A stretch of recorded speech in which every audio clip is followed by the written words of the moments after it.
Just like a ranged damage dealing threat. But I will say, Nature's position 4 feels really good against Undying. Oh, does it? Because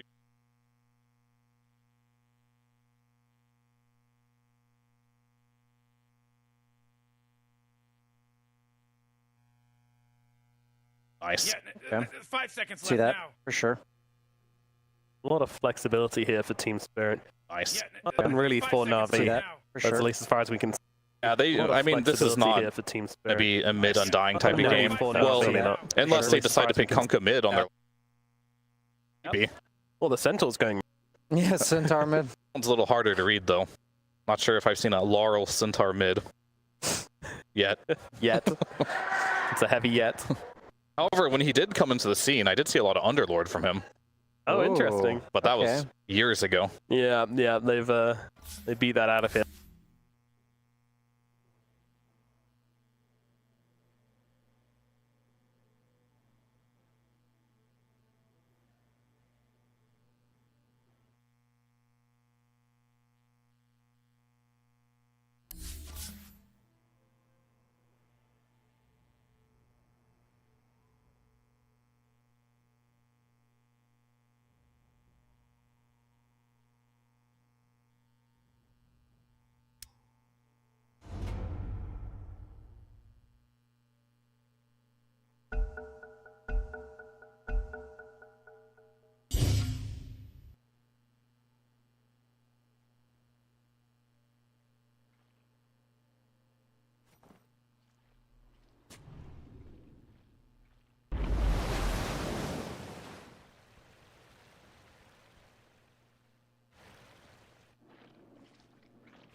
Whew, 30 seconds until this place goes ham.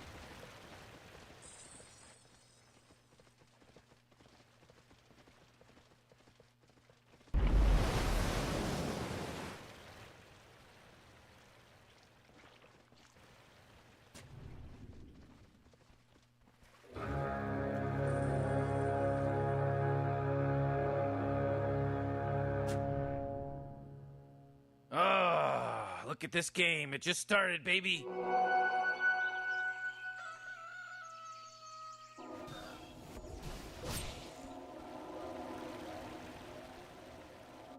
The tide has turned like what I see.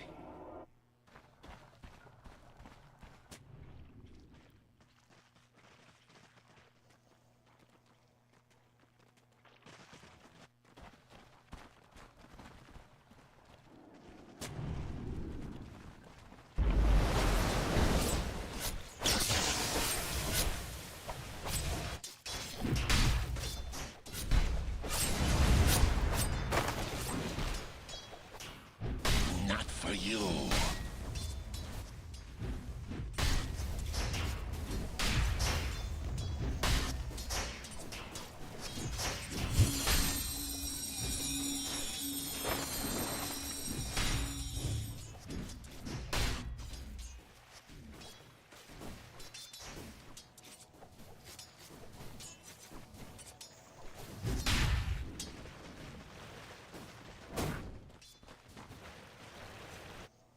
Yep.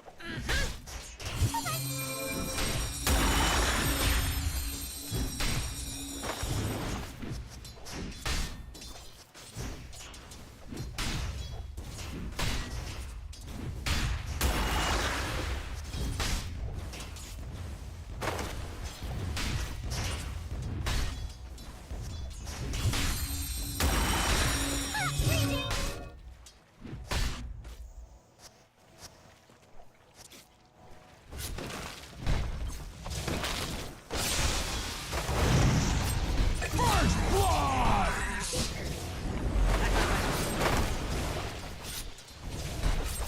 Axe is impressed. Double kill! Yes, it might as well be.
Dire's middle tower's under attack.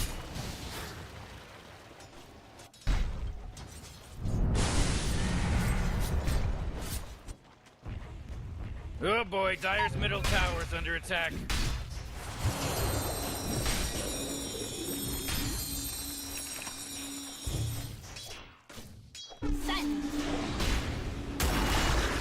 Dire's middle tower is under attack.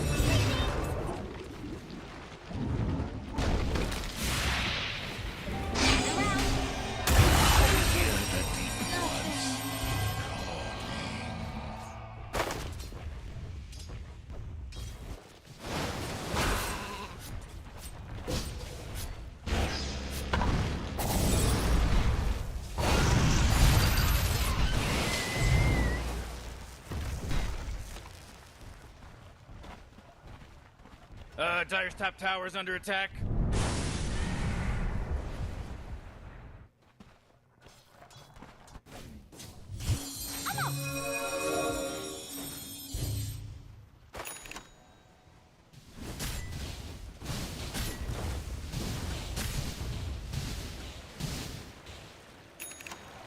Dire's top tower is under attack.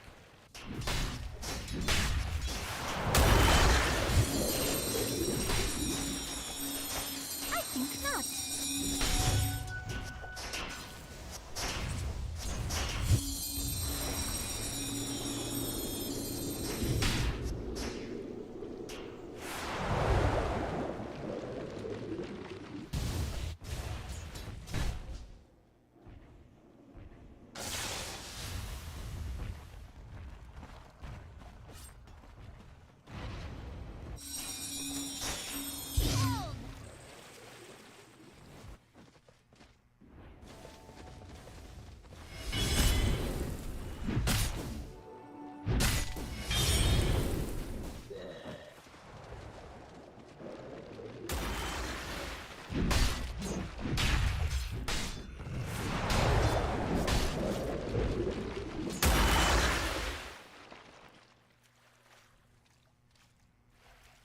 Dire's top tower is under attack.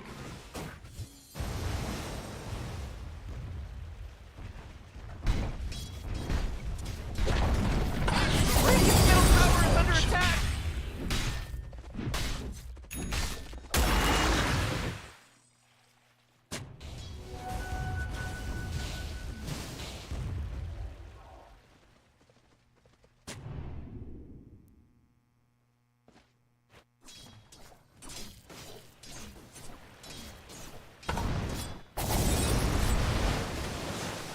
Dire's middle tower is under attack.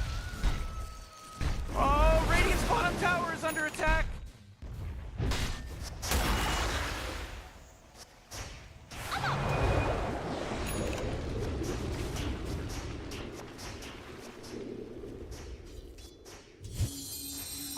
Radiant's bottom tower is under attack.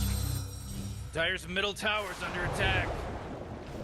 Man, you might as well save that energy because Radiant just Force field fortified leads me to their believe that Dire structures. just fortified their structure.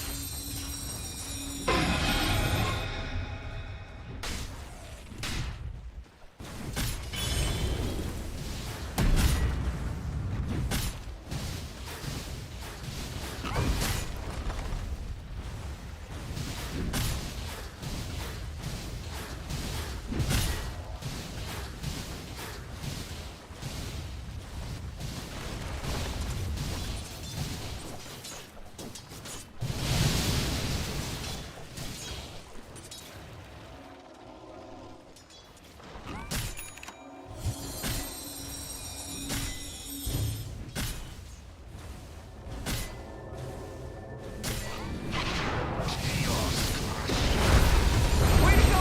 Radiant's bottom tower is completely gone.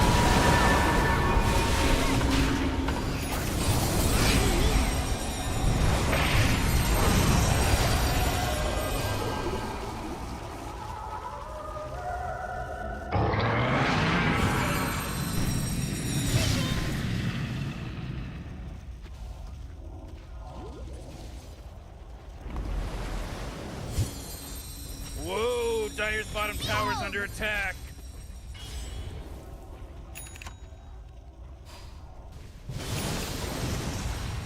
Behold!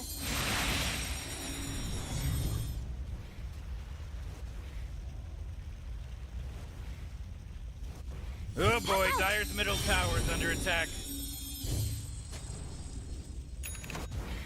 Radiant's courier got killed! You know how much stuff he was carrying? Dire's middle tower is under attack. Here I am.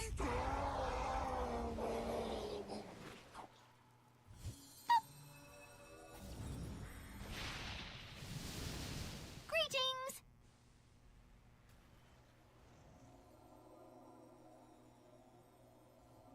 Bye-bye.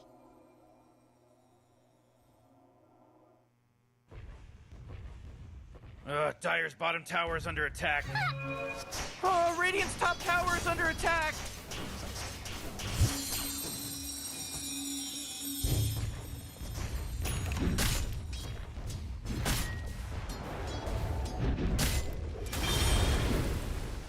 Where we going? Hell! We see you.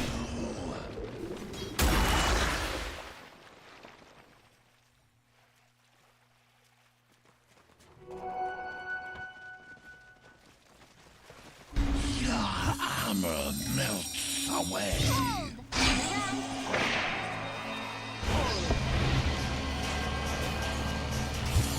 Oh, Radiant's middle tower is under attack.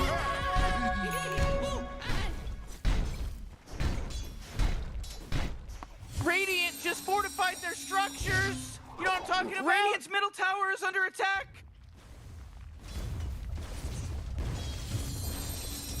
Oh, Radiant's middle tower is under attack!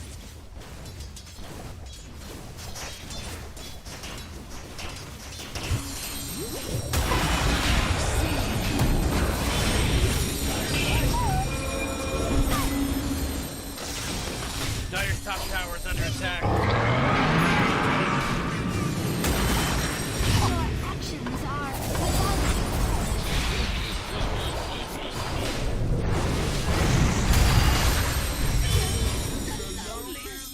I forgot about the kick on that one. Radiant's middle tower is under attack!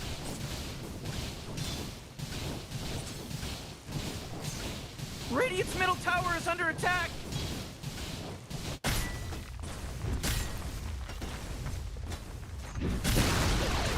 Oh, Radiant's middle tower is destroyed!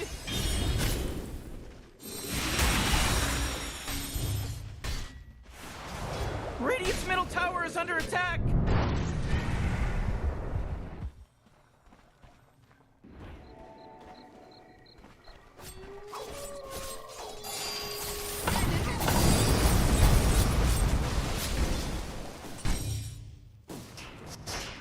puck out.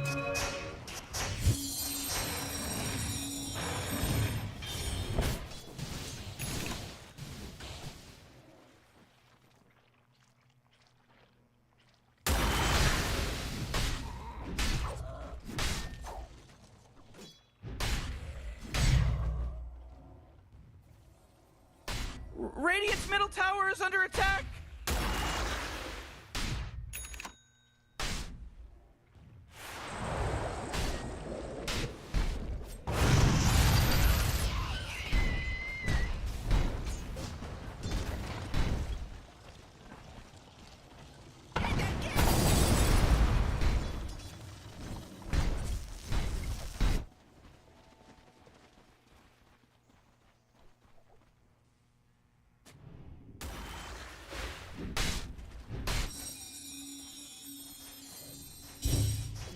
That should help.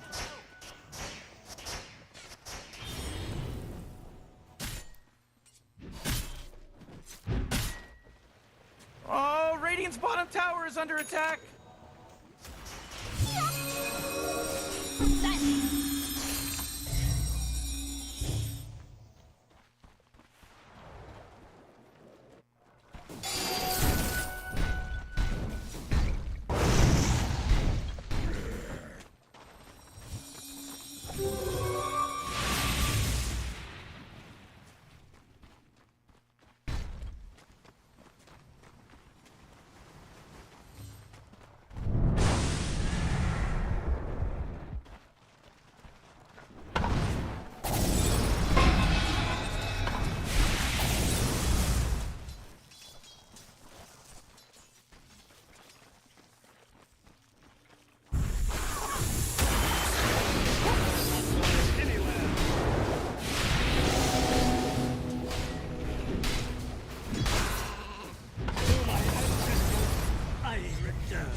Radiant's top tower is under attack!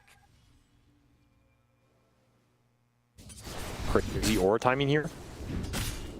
I think that is the correct play. You always have Song to bail you out in that Roche area as well. It's interesting he's going back for bracers. Oh, Radiant's top tower is under luck. attack! No, on the Centaur. Oh. Why not?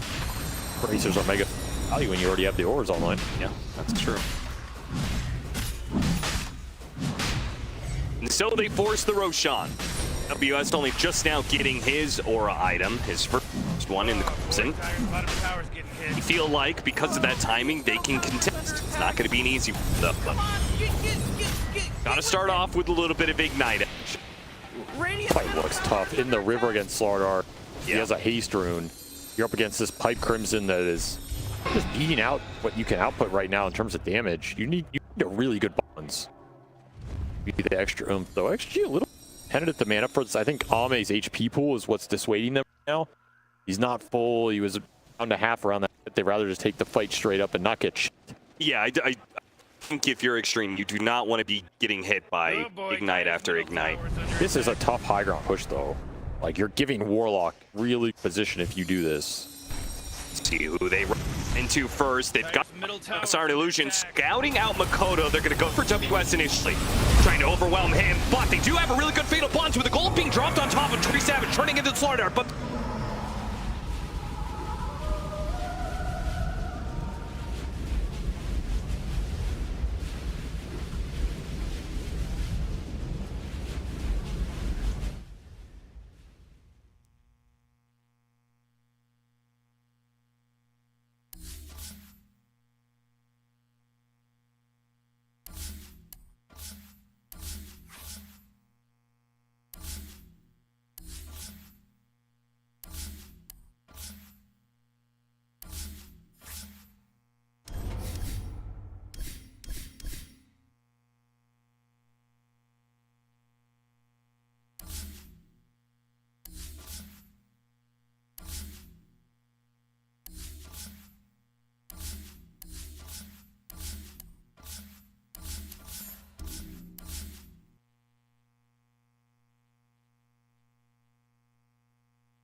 Para sabay-sabay tayo, dyan na lang. Meron ako yun eh. Ano pala, may access pala tayo eh. Oo, Will eh. Puro ka lang ano, Will eh. Upal ka. Well, ikaw na, Well. Ano mo na lang, live mo na lang, Well. Malapit sa ano, sa choke point, kumbaga yung sa hagdan. Hindi na siya maka-out dun eh, nung nag-shiva up. I think there's a better position for that, no? It was hard to read eh, kasi yung illusions talaga ano eh. Yun talaga yung nagiging advantage ng Naga, no matter how ahead you are. Kasi, if hindi kayo makapwesto ng maayos, ang hirap ng Dota eh. Diba? While si Savage nung time na yun, nag-clear pa ata siya ng mid. punta pa lang siya. I Oh was my just hard. god. Tapang na yung XXS eh. Alam niya wala makaka-burst sa kanya instant eh. Pwede siya mag-body ng ganun. And yun, there you go. Tier 3 is down. Exposed na yung rock sa bottom lane. Claimable na to for the side of XG. Look at how aggressive they are. Alam nila eh. Walang makakatouch sa atin guys. Aegis on hand. Even the supports are playing it safely. And they also have the Naga just in case. If anything happens, they have the Naga. Medyo scary yung ginawa ni Mikoto dun ha. And finally, Rax is down sa side ng Talon. And Savage still farming here on the dire jungle. He needs more. Kailangan niya pa ng damage. Yeah. Uy, muntikan siya na. Ang tapang. Shinkyu lagi. Nakatutok si Shinkyu lagi kay ano. Wait, is this poke? Poke lang tayo, no? Centaur lang naman yan eh. Hindi naman namamatay basta-basta. Unat? Ayan.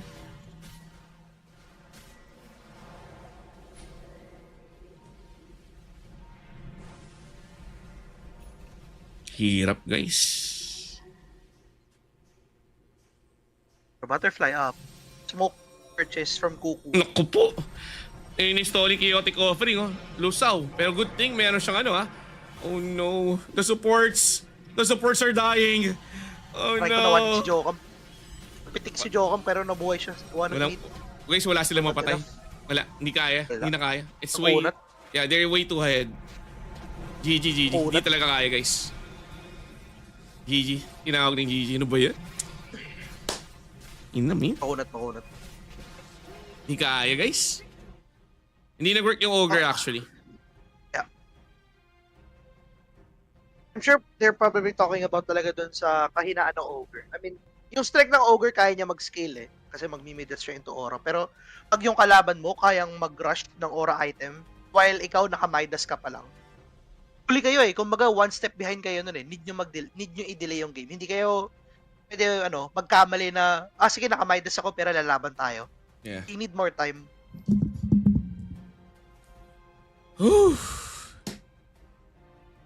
Hirap. May bayad ba live broadcast? You mean yung clean feed? Nag-apply ako. Libre to for everyone. Taga nag-PM nga si Joel eh. Sabi ni Joel, ni Will, saan ka nakakuha?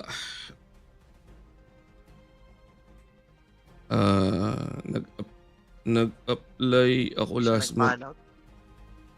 Kinulang lang yung ogre. Tagal eh. Ano siya eh. Makulit siya na pick. Ano mo yun? Pero if hindi kayo sobrang mananalo sa lane, hindi siya ganun ka-effective. Kasi ang ganda rin ng ginawa ni Ame eh. Sabi niya, level 5 na yung ogre. So parang considered level 6. Ba't pa ako mag-feed sa lane? Tanggilan ko na lang to. SF naman ako. Hindi ko napapahirapan sarili ko. Grabe nga eh. Tandaan nyo guys, ni-rush niya lang guys. Ni-rush niya lang yung Crimson. That's it. Wala siyang ibang item sa lane. Hindi siya na-punish. Walang yan.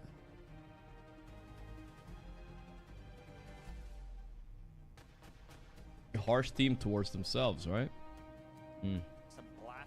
They're probably Tignan still nyo guys thinking yung about ano. some games, some previous things. The XXS. X3 are currently, let's find out. Are they still Ano like, yan eh? they can't get first? Crimson or what? Rush. Oh, I see why X3 are not happy, guys. They're literally at the bottom of the barrel. They're 1 and 3. Okay. But if they 2-0, okay, so we're gonna get a tiebreaker no matter what. No, we're not. We're not. So what needs to happen is either Xtreme 2-0s. If Xtreme 2-0s, we'll get a tiebreaker no matter what. If they beat Talon again. Betboom Glads, even here, Execration Falcons. Let's hop over to the other stream, by the way. Let's go to the... Go and wait here. Yatoro. I can't even... Yatoro. Yatoro Upiha. Sorry guys, I need to pronounce it correctly, you know what I'm saying? I'm working on it.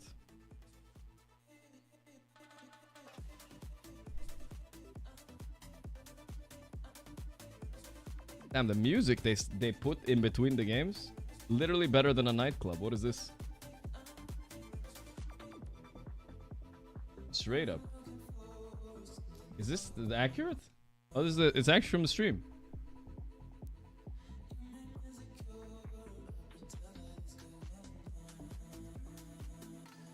I'm gonna just hit it with the DJ on this one. Damn. Look at this guy. Who the fuck hired that DJ? Alright. What do we got here?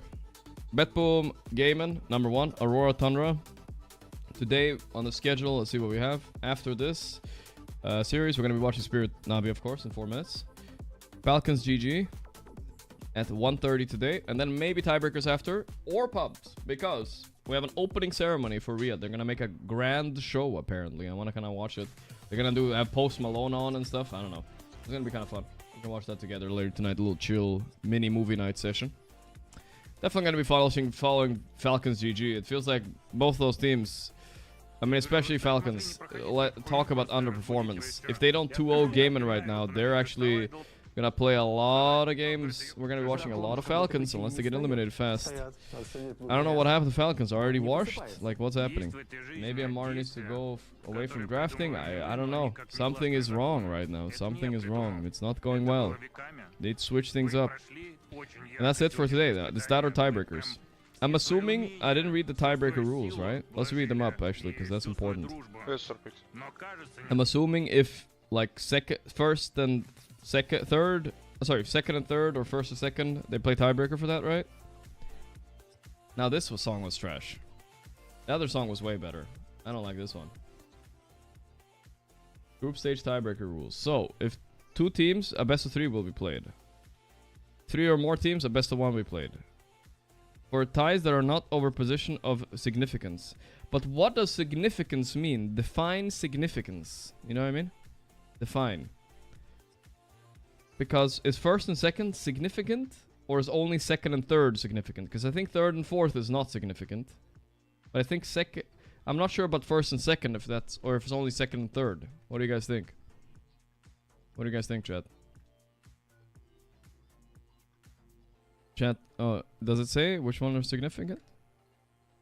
I didn't see it. I'm gonna control if significant. Information for tiebreakers. Okay, for ties that are not over position. But where do I read it, bro? I'm trying to find out what's significant. Nothing's saying what's significant. You guys see it? Top right, insignificant. That's me, though. What the hell? First skips the whole second phase. I am aware, guys, but I'm wondering what they consider significant.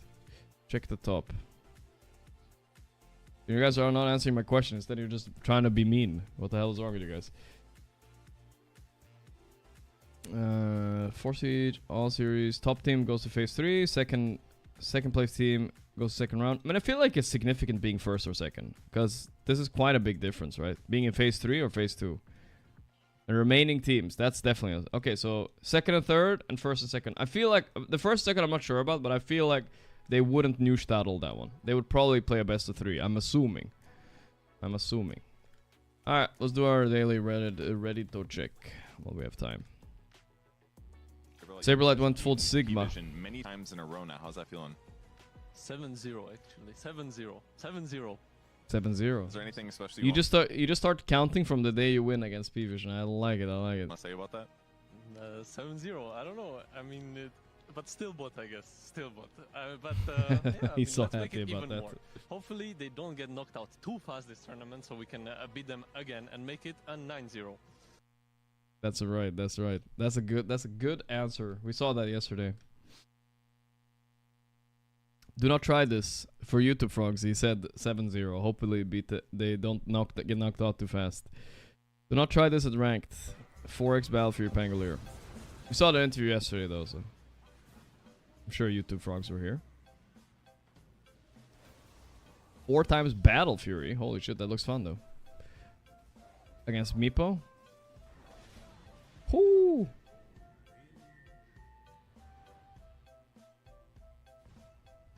Anti-Meepo strat for real. It's a turbo build, but looks fun. Having a blast playing this game for 16 years from Dota 1 days. You're still playing Dota 2? It's practically a dead game with no monthly update.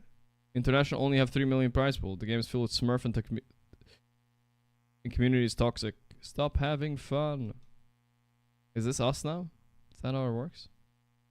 But I think it was a bit too easy, I would say. Why did Valve stop capitalizing on Dota now that players actually have disposable money? Back in the day when most of us were student broke, could barely afford cosmetics, Valve was rolling out the Battle Pass Arcanas and they made millions. Their spend was there even if the wall said no. Now a lot of players has grown up, have jobs, have income, but Valve stopped doing what they do, print money. Let's see if anybody in Reddit has an answer, because nobody else has an answer why they stopped. They don't need it. They have all the games on PC and Counter-Strike. Yep. Everything would fall apart, and it did.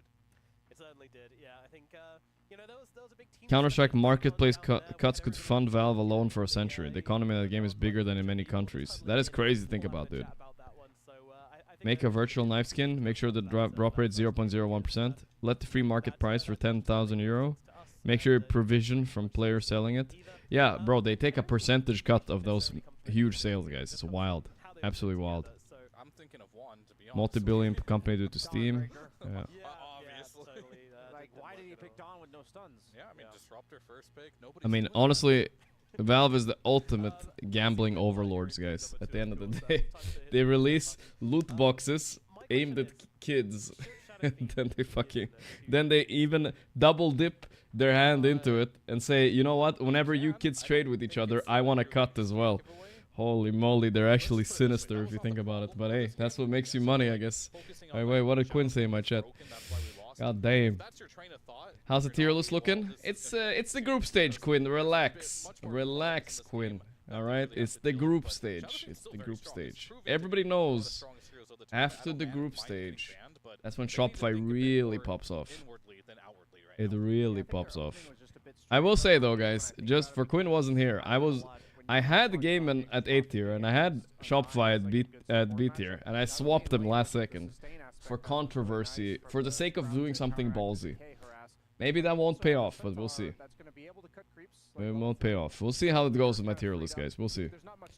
The Power Vision is honestly, they shouldn't be on the left side of this S tier. They should be on the right side. I think Liquid and Betpoom are better right now for sure. But we'll see. We'll see. Shopify is gonna come up. Good stack potential or anything. Instead, Rue's just like, okay, and then you just coming up hot. Like 3 times in the first 6 minutes of the game, effectively not allowing Niku to have the 1v1. Quinn is always needling me about my fucking tier list, huh? Goddamn. You know, honorably against Laurel, but they did not have a gentleman's agreement, that's for sure. Yeah, and I think those are the type of things that when you. Why did I swap Shopify? Because I had to believe in one underdog, my friend. I had to believe. Like Team Spirit just completely dissected these early picks, right? You pick the Nature's Prophet in order to counter the Undying in lane. You pick the Bane in order to dominate the Disruptor, who you said. Hey, be nice to the players in my chat. Yeah, it just felt like every time they had an answer conceptually to what was going on.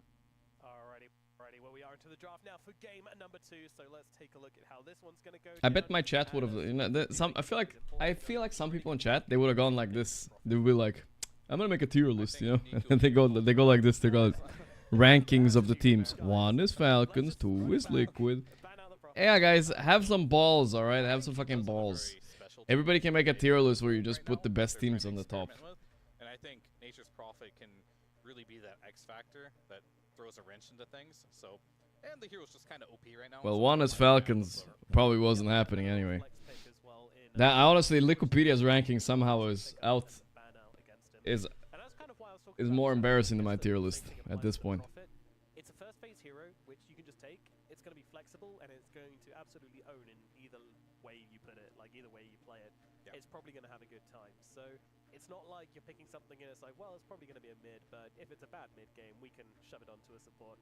Like, no, Navi are looking decent, but this last game they got exposed. They had to ban SF first, they know. Okay, so they left some kind of heroes in the pool here. Here we go. So it is like a true flex pick for them, all 3 lanes. And I think there's heroes like Disruptor that you don't want to pick in lane because it's going to lose to. You don't want to pick Undying against it. Like, you can't dodge it either. You know, and Team Spirit clearly has shown and demonstrated that they will flex it accordingly. Yeah, I mean, NP right now and Shadow Fiend seem to be like one of the bigger flexes right now. I think Quap used to be in that conversation, but I feel like it's a little awkward for a lot of teams to make the Quap. Let's get hyped for the game. Yeah, it's a huge game.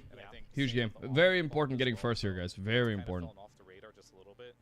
So as far as cores go, it seems like, yeah, just the Shadow Fiend and this NP. And if we're talking about a Liquid or something, or a BB team, maybe TA's in that discussion. But there's not a lot of like super strong cores right now that can be flexed into the carry slash offlane, whatever support position.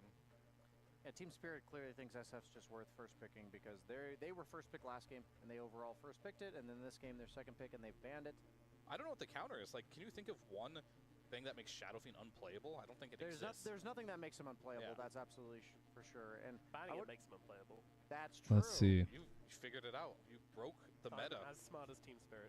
I think this is ballsy. I think they're just going to do the standard Darkseer that they did yesterday against Talon as a response to the TA. I think Darkseer, we've talked about, Darkseer doesn't really win the lane.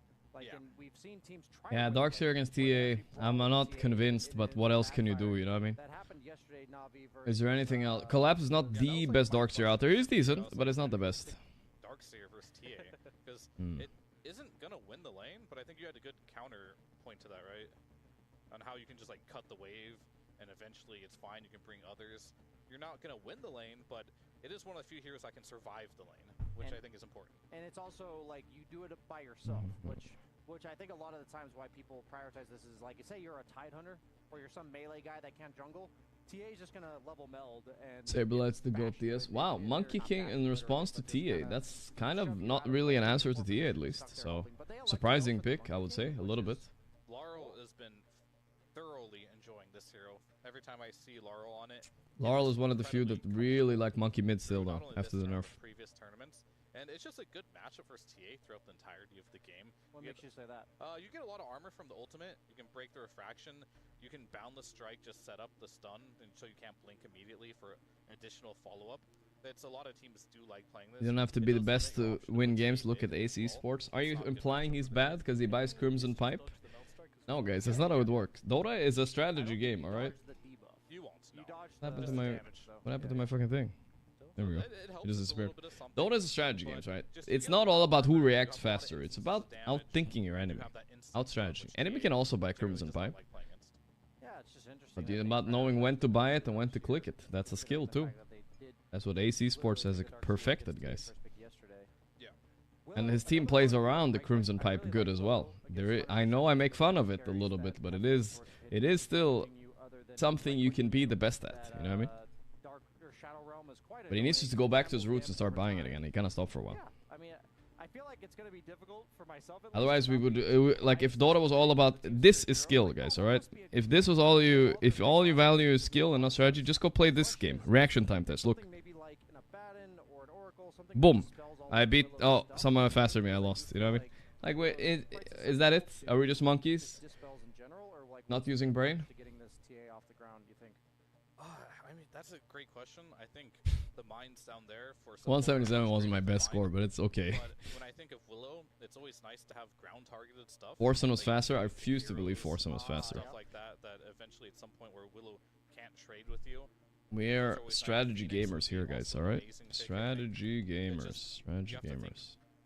You know, like Dota's like a game of chess, right? You can't just think about the Willow. You have to think about the offlane that's going to come shortly after too. What are the possibilities? Old man reflexes? Bro, that wasn't even that slow, guys. Relax. I was doing it on my second monitor. First try, dry. All right, watch this, guys. Personally, this hero is so annoying as a carry player, and having some way to like deal with Dazzle still in the pool. I don't know if that's all right. A little bit better. 168. Not necessarily, but the hero is strong. It is going to give you some additional armor. It'll give you some survivability. It gives you a save.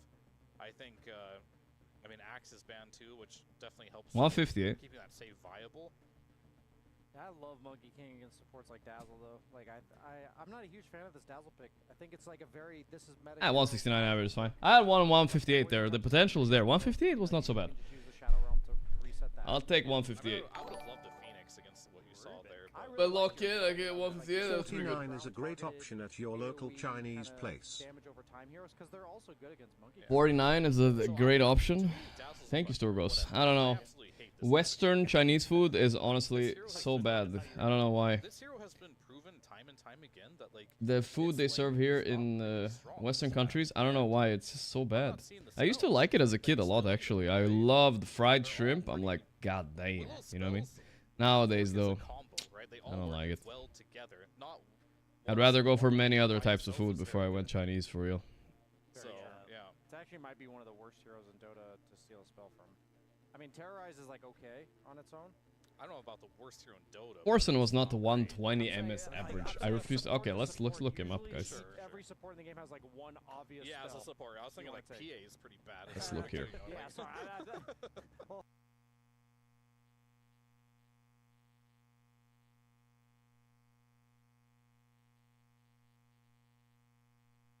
throughout the whole game, because you have a BKB piercing tool that pushes him back so he can't deal the damage during the pushback as well.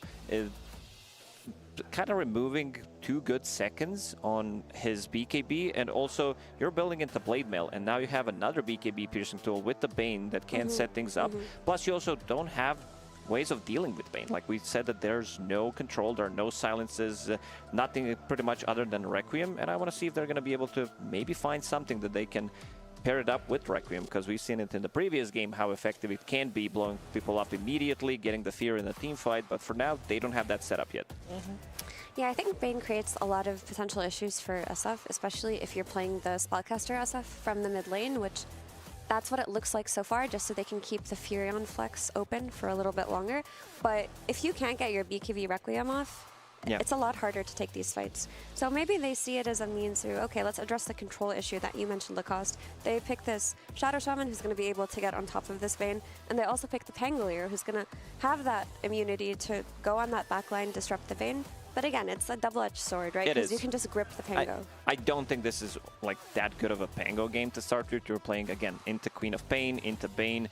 These are type of the heroes that you need to get the Rolling Thunder immediately. And now you are facing the Phantom Lancer issue. Still sitting at 20% win rate, unfortunately. This is PL on 18. We saw Ame yesterday having a great time, having a great lane, unable to close out the game. But overall, looks like a good overall PL game. Yeah, it does also mean that they are revealing that it's not going to be Ame Quap. Either XM or XXS will probably take it. Because Tiny can also go for, I think, Q or XM. I mean, it is a scary PL pick. Like, we say this a lot, that it's a great PL game, and it often is when it's picked. But this time around, I feel that Shaman defenseless against PL, SF mostly defenseless against PL, unless you're like playing BKB Spellcaster and you're trying to kill him first. Nature's Prophet support, also defenseless against the Phantom Lancer. Like, you do have Pango who can provide you with a little bit of AoE damage and items, but like, okay, so yesterday what Liquid did against Phantom Lancer when they were out-drafted, if I'm being honest, it wasn't outdraft. Like, they had their support Batrider by Shivas. They had auras come from other people, and they all bought BKBs. Yes, they had 4 BKBs. 4 BKBs just so that they could withstand PL's damage early on and beat him. So maybe that's a take that Talon could look to do. Potentially. I mean, if this is going to be, I see them banning out Timbersaw, which can be flexed to the mid lane and the off lane. Pango against Quap in the mid lane, this is a very difficult matchup for Pango. Like, I've seen it during Wallachia, it was Kiyotaka who played it. He had to go Hand of Midas. That's how bad it was on Pango, and absolutely got demolished. That second and third point in Shadow Strike makes this matchup almost unplayable. Plus, if you get a kill, it also means you're getting closer, like you're getting that level 6 faster, which means that you might, again, grab a kill. But if they want to maybe tank an L in this lane and find something better from the offlane, because I feel like it needs to be Pango from the offlane, otherwise you just can't. You can't. And now there's also another Pango counter, so you have basically 3 counters with the Primal Beast. Bit of a difficult one for Talon. Yeah, also difficult to gauge who goes where. I mean, I would prefer also if WS was just to pick up the Pango, because he sees the PL, he sees the Bane. Sure, it's annoying to play against Bane, but he does have Shadow Shaman, he does have Furion TPing in, and he should lane quite well against PL, especially in the early game. Pango is one of the better heroes against him. So we just need some very spicy Mikoto last pick. Unless they're willing to just put the SF last pick too. We could consider 23 Savage. Kuka, I think, might be good. Never mind. Okay. That's a Nature's Prophet core, then Shadow Fiend mid. So they wanted to have something that is good in the lane against Primal Beast. I mean, there are a couple of heroes that are okay. I would say Tusk that can buy a little bit more time with the Snowball, Dark Willow, Clockwork, Crystal Maiden is also one of them that stops Primal Beast from dealing the damage with his trample when he gets bited by Crystal Maiden. But yeah, man, Nature's Prophet into Primal Beast is one of the worst matchups for Nature's Prophet. Like, you always can get on top of him. You're building into Blade Mail. Before he gets the Hurricane pike, it gets pretty difficult. You also have BKB piercing tool. You can jump out of the trees as well. I have a question. If you're gonna pick a new position 5, and you know you're gonna lane it together with the Nature's Prophet, why not go for a Tusk or something like that? What makes Crystal Maiden this position 5 worthy as overall last pick? Crystal Maiden. They wanted AoE damage for the PL. They didn't really have much of it. Also, she has this facet that gives her like a physical damage barrier, and I think that's really good versus PL illusions, that barrier. They don't chip through it very easily. But I think it's super bold to make your overall last pick Crystal Maiden. Like, I think it's cool. I think Talon's draft does have a lot of flaws, but you know, if they play very aggressively, play for skirmishes, make sure that PL doesn't have a comfortable game or are constantly in their faces, maybe we could see a repeat of last game. We saw what happened when the SF team got the first Aegis. They just didn't allow the enemy team to go further. So Talon have to kind of channel what XG did in this game too. Yeah, this is going to be Primal Beast plus Tiny, not the strongest lane, but Primal Beast is probably the best hero in the game with Axe to be able to creep skip, not care too much about the lane, because it's not an easy lane for them, playing into Crystal Maiden and NP, two range heroes that have good amount of nukes, they have survivability, you have the heals coming up from NP, let's say he TPs in, you get the barrier from Crystal Maiden as well, so I don't think they're going to be playing that lane. They will try to pull as much as possible and then go from there. Okay, let's see what's going to happen. Game number 2, Talon Xtreme with Cap and SVG. That's right, we got a very cool pick to be able to freeze out Xtreme, a Crystal Maiden. Avery, you love Crystal Maiden. Oh yeah. You excited to see this hero? My favorite hero of all time is last pick Crystal Maiden. People, you know, there's going to be fans out there who are like, man, Avery just trashes Talon's drafts all the time. Why does he hate Talon? But I will back up Avery here.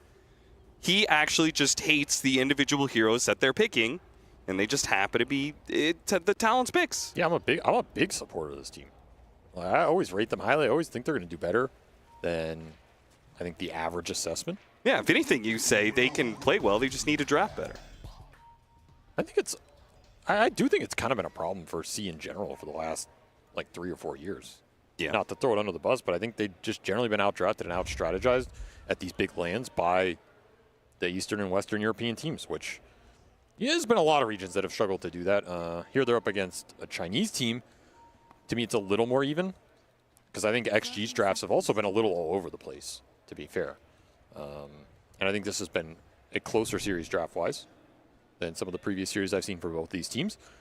But nonetheless, yeah, I think sometimes they just get stuck in these thought pit holes of like what will work for them and their play style, and it doesn't all come together. The lineup synergy isn't there, and you need some good lineup synergy to combat these teams that are going to play for really powerful timings where it all punches together and they just end the game 20, 30 minutes. We saw that last game where the XG with this really nice minus armor lineup, right? Like maybe you have good stuff going for you across the board as talent, but you weren't able to fight back against XG's timings. And that's what really matters at the highest level in this game. So this is a game where I look at these drafts and I go, what is Talon's game plan in order to, when do they want to come together? Who are they coming together around to secure Roshan's, to push high ground, to end this game? They went for the SF this time, a really nice hero to build around. I like that they went back for this hero. But again, I look at the rest of their lineup and like, who's helping do those things, right? Who's helping him do Roche? Who's helping him go high ground? Who's going to build auras for him and do all this stuff? They have some heroes that can do that. I want to see the itemization that gets them there. I would like to see the auras from the Pango, or at least some auras from the supports, Solar Crest, Vlad somewhere, you know, Crimson, Pipe. We saw all of these last game for that SF on Ame to shine. I'd like to see some sort of similar idea from Talon this game and get them over the finish line. You're also going to need to itemize to deal with this Phantom Lancer a little bit, and that's where maybe the difficulties will lie, right? How do you accomplish all of these things across the board? Now, Phantom Lancer being picked up a lot lately, but hasn't actually been winning that much. Why not? I still don't think the hero's that powerful. I think he is very good in the games where he goes uncontested and he abuses the fact you don't have AoE, but in the games where you have at least 2 or 3 AoE heroes, hero isn't that strong on paper. Like, none of his spells are crazy. Do you think Talon have enough AoE?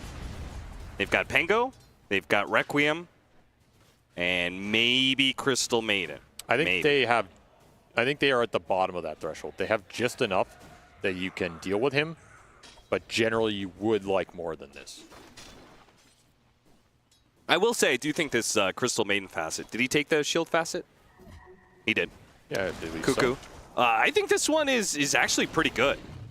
That shield, I think it actually allows you to tank up a lot of damage. Now, it's physical damage specifically, so it's going to be good, sure, dealing with Phantom Lancer. It's not going to be good dealing with literally anybody else in this game. Does help. Any bit of extra HP you can get on this hero is super nice because you're food in most general situations. And there's a lot that can feed off you this game. Primal Tiny Queen of Pain. That is a lot of nuke power. It's a lot of jump. A lot of heroes that can just get on the back line, cause chaos, potentially interrupt the Pango roll. You have Pulverize and Grip this game in this XG lineup to deal with your AoE control from the Pango. 23 Savage slowed down with a Blood Grenade and the Trample on top of him. That's going to be your first blood. Going to Shin Q, not to XXS. They played this lane well. They just dodged the level 1 and 2, got XXS the wave behind the tower. He gets the level 2 and instantly goes on the SF with all their spells before any fight has even happened with full resources. Not an easy trade for the Nature's Prophet, to win. Also notable that, well, maybe XXS actually dies here. 23 Savage teleports back into play. At bare minimum, he's going to get the Lotus out of this. Cuckoo, I feel like almost all Crystal Maidens opt for trying to go for a kill at level 2 with having both the Nova and the Frostbite. You know, a lot of them will bring Mangoes to lane. They play for that level 2 timing. Not him. Levels up Frostbite level 1 and then actually goes for the Aura level 2. Because there wasn't anybody on this lane for the level 2 timing. Again, they dodged it out. And your kill threat with Furion is not that high. Yeah, that's fair.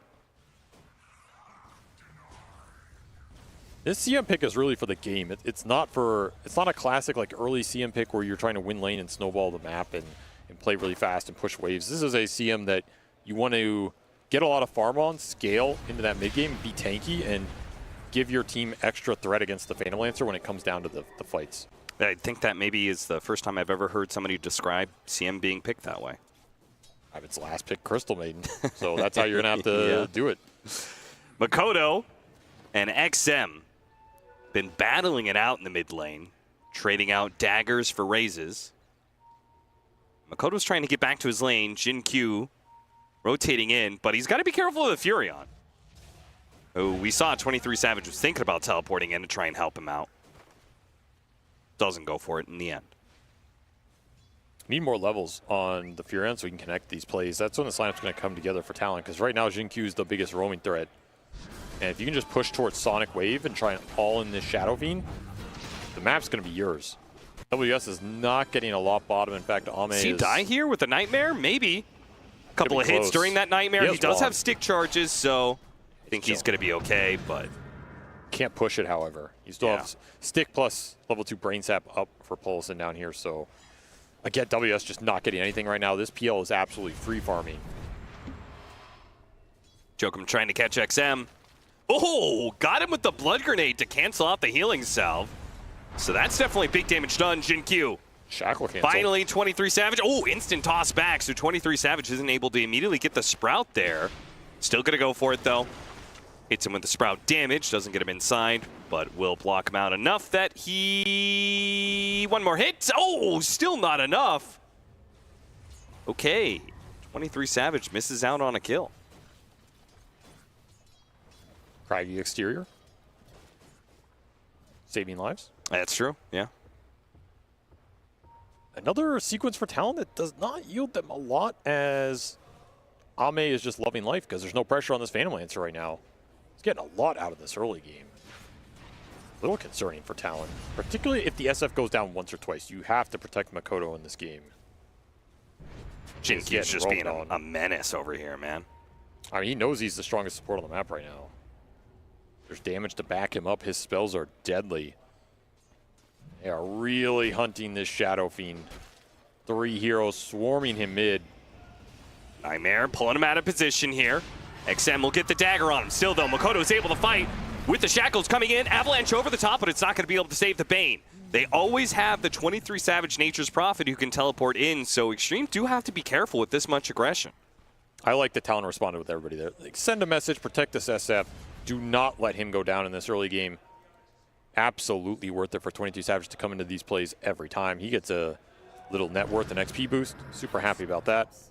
And this is what their lineup can do to help the SF in this game. Looking for the 7-minute Wisdom Shrines. Olsen goes for it. He might actually get it here. He might. This would be a massive win for him. Just a slip up here from Talon if they lose it. The Pango comes back. Losin. He gets the Nightmare. He's going to get it. Oh, what a win for him. Might even get out of here. Yeah, they're going to catch him. WS. You can get to the other side of him, right? With a swashbuckle and block him in. Well, 23 Savage is going to help ensure the kill, so they've got it well in hand.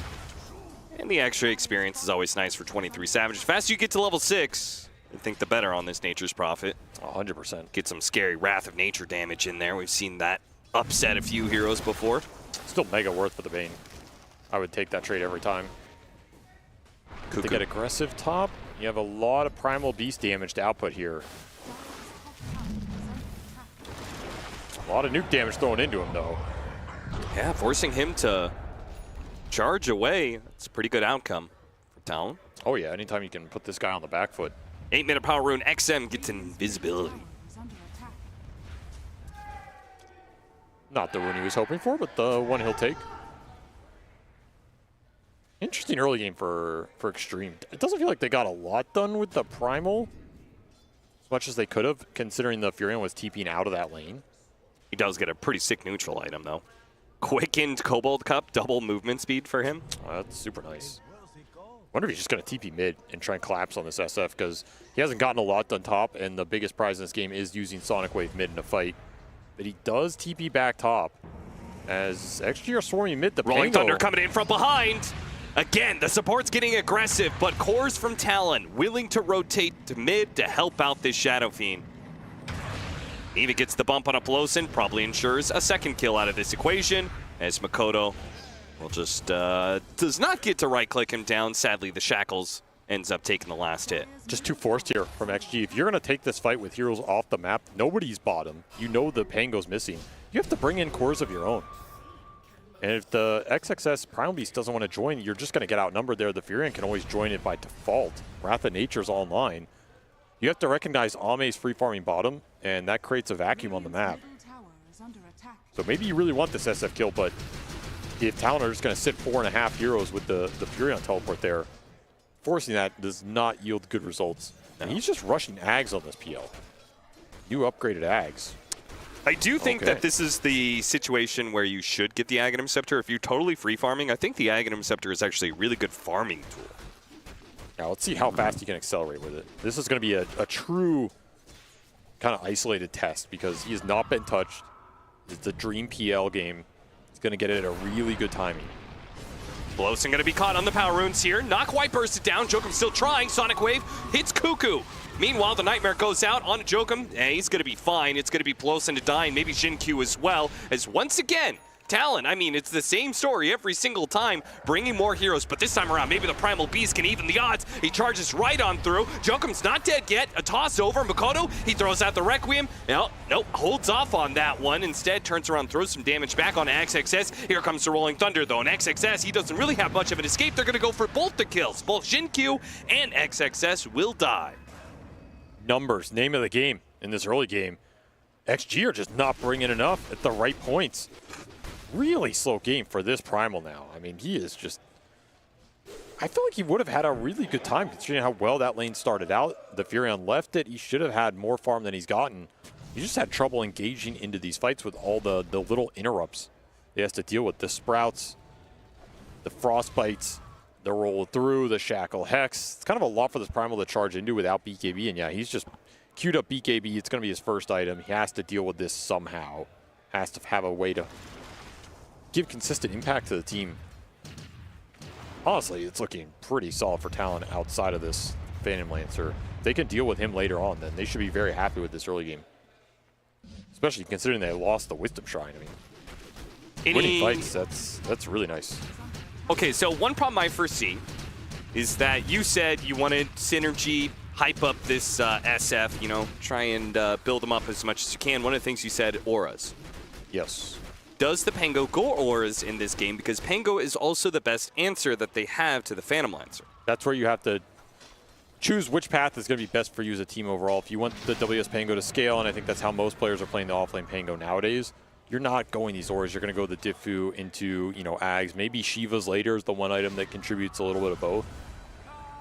I kind of agree with this because I think the Aura Pango is just weak. Like you would rather have picked a different hero in that sense, and your options to deal with the Phantom Lancer are very limited. So you need to make sure that the few heroes you do have that can contribute in that area do it to maximum capacity. That, I would say, pushes more pressure onto Cuckoo to find more farm in this game, because I think the Maiden is the one hero that can get up a Solar Crest or something like that and help this SF a bit. Yeah. Also at higher level, it's one of the heroes. Oh, Requiem catches Pelosin as he tries to sneak in from behind. A two-man smoke does not go right for Xtreme, especially with the Rolling Thunder coming in. He throws out the Sonic Wave. It's only 23 Savage. Jin Q is still going to be stuck in that Rolling Thunder hell, and WS is looking for a bit more. Not going to catch XM. Looking behind the tower now, but Ame is already TP'd away, so they're going to limit their losses to just their supports, but it is, once again, a team fight that goes very well for Talon. They're just winning everything in this early game. XG got nothing going for them. Again, outside of the Phantom Lancer, which may or may not be able to pull this game back. Talon should be really happy with their position now. Ags will arrive for Ame, but everybody's enabled on this Talon lineup. And they're starting to pressure those towers. You get the tier 1 bottom. You can easily make a move for this tier 1 mid. You have snakes available again in 40 seconds. Have you seen this this facet in action? Ame went for the Lancelot one, with the Aghanim Scepter, he's getting extra illusions, so his spear is actually doing a bunch of extra damage for all the illusions that he has. I think it's kind of decent. I've seen it a few times and been surprised at how much the damage is. It helps him farm faster too if he wants it.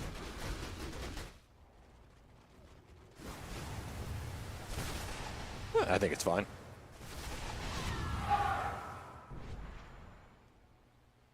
Wrath of Nature going through just to push out the map, get some farm. No play being made right now. They are eyeing up mid. Diffusal done on the Pango would give you a decent shot at taking this mid fight on top of Arcane Rune for Makoto.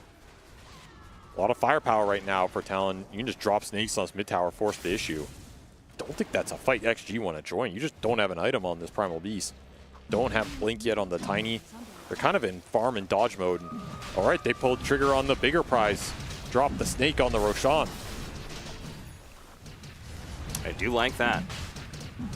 Effectively the same thing, speeds up the Roshan cycle, so they will be getting second Roshan around that 25-minute marker, which is, I don't know if that's a point where you're looking to end the game, but maybe you can get the rest of the tier 2s out of the way. Maybe even one lane of barracks or something. I do think you want to play a faster game against this PL, right? Yeah, 100%. Like, just speed this game up as much as you can right now, because XG are in pure dodge mode. And this is another way your lineup can help the SF in this game. Maybe you're not as good of an aura buying lineup, but if you can do Roshan with the Giga Ward and put an Aegis on this guy repeatedly every 10 minutes, he doesn't need as many auras. Yeah, it does feel like maybe draft-wise doesn't have the most synergy with the SF, but they are recognizing what you're talking about. They have put a lot of resources to help this SF, playing around him constantly. And that's what matters. Like, that matters a lot more than draft. Sure. Find another quick kill on Jin Q, trying to get that Blink Dagger, but he is not finding much in this game. I don't know what's going on in this jungle area, but it's not good.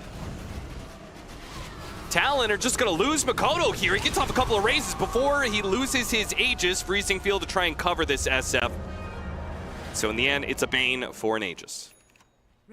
Still not really anything going for XG. I'm not going to lie, these Sonic Waves have just been worthless. Yeah, they have. They have. Like, he's been hitting a couple of, he's hit one hero, I think, every time, and none of them have died. I don't think he's gotten a single kill out of this ultimate, and that is not where you want this Queen of Pain to be. I mean, 1-0-0 for XM, very quiet game for him. He's the poorest core in the game. He got a Blade Mail, and meanwhile, this Shadow Fiend has a Kaya Yasha. And the net worth reflects it. Like, he's just not getting the kill action, whereas Makoto, 3-0-6, starting to power up the chart.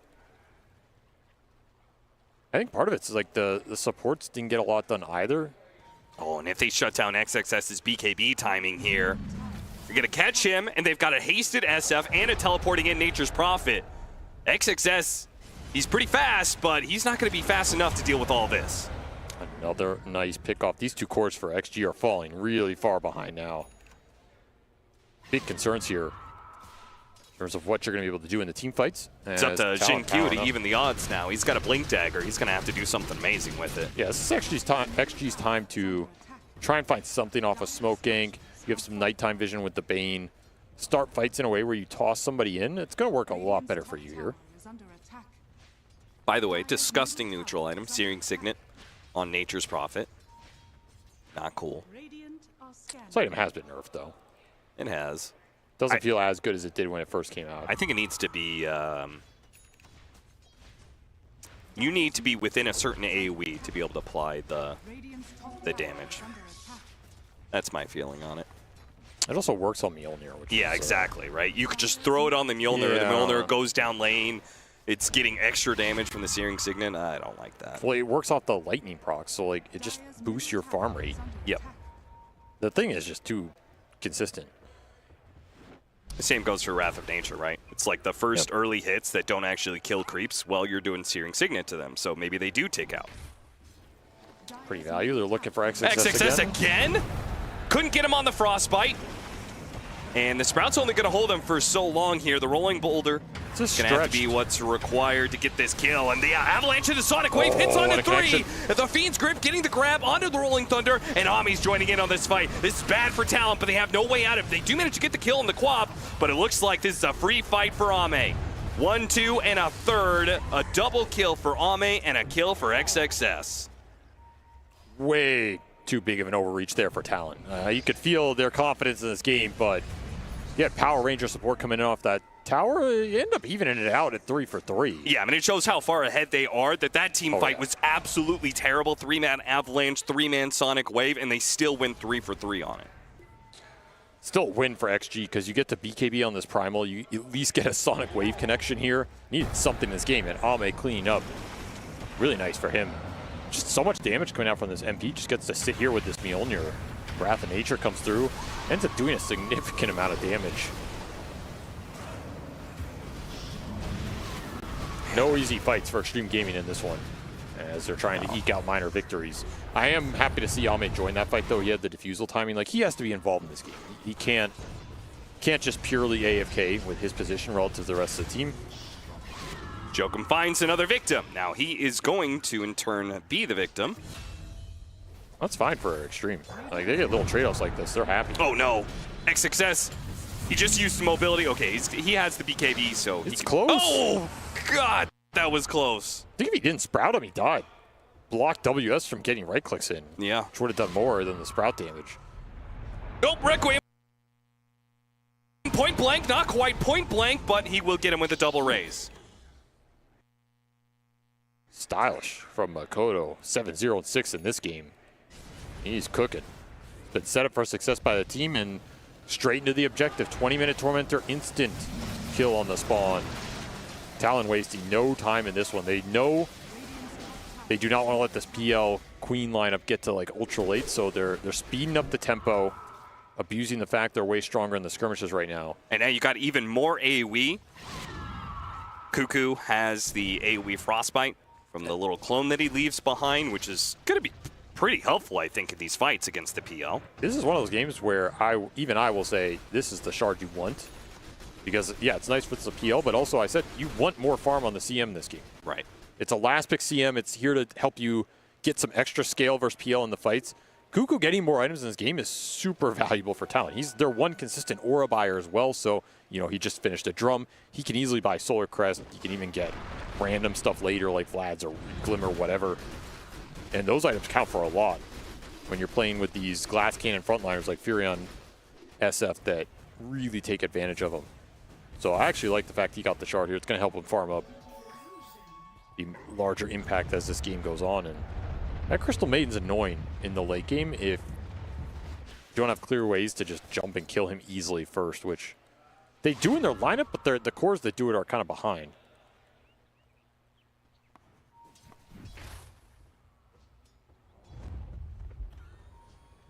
Hurricane Pike done for 23 Savage will give him a bit more survivability here.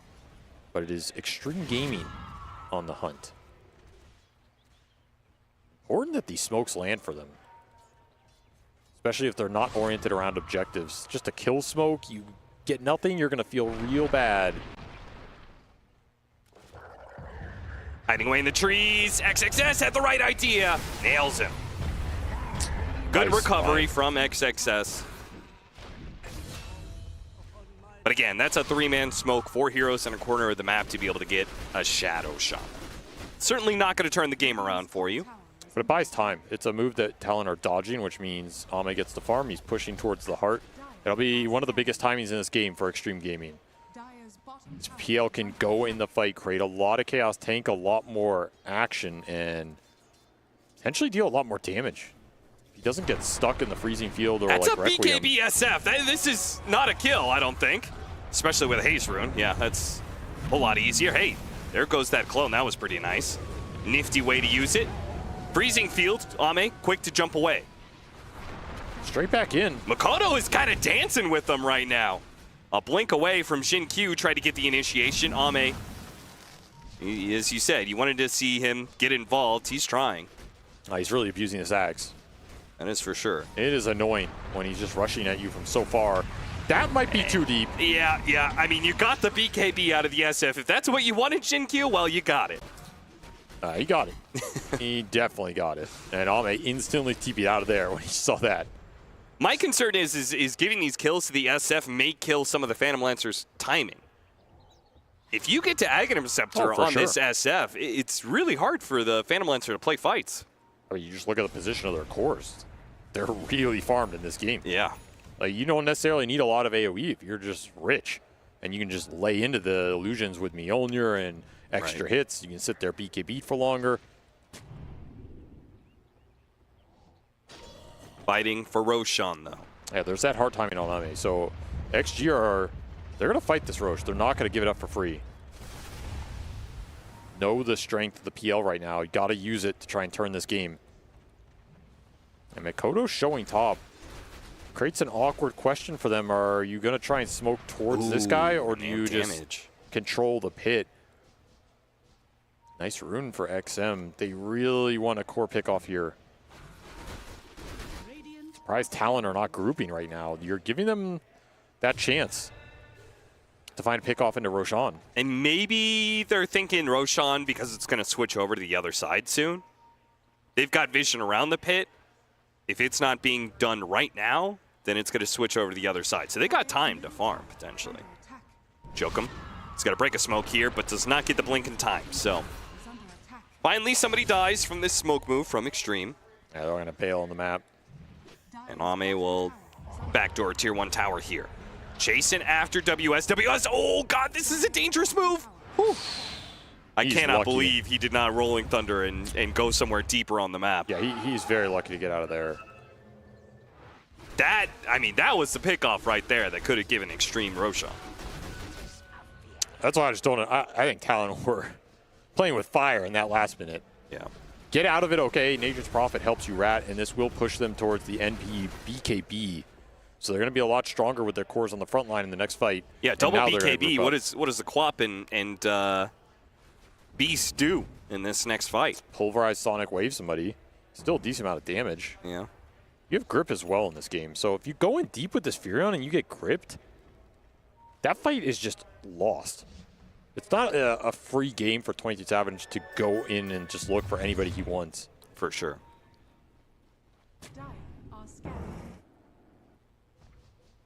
Pivotal fight in this game, looking towards this next Roshan. You need a good Rolling Thunder here if you're Talon. Set this fight up. Need a good angle to make that happen. They're going to show the Fury on mid, try and lull XG into a sense of security. He's even bold enough to go for a power rune. Smoke is going to break here.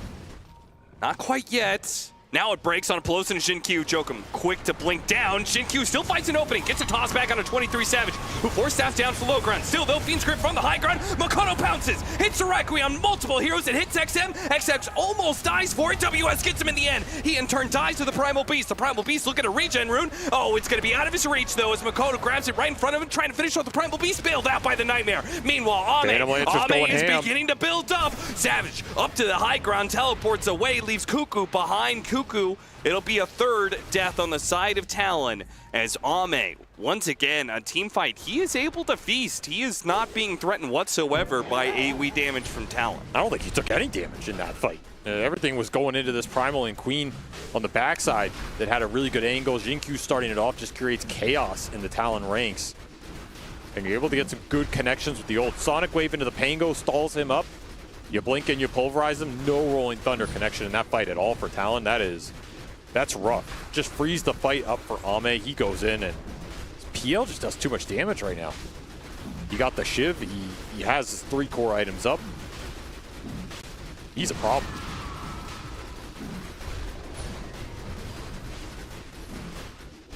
Well, Talon are just going to have to relinquish the mid game to Xtreme at this rate. Now, we have seen that Phantom Lancers still fall off past this timing. Are they contesting this? This is kind of slow. I mean, yeah, it's happening so slow that Talon almost got back here, but no. Yeah, okay. That was really slow. PL not the greatest Roche killer carry in the game. No. This game feels like it's switched control for sure after that fight in Roche.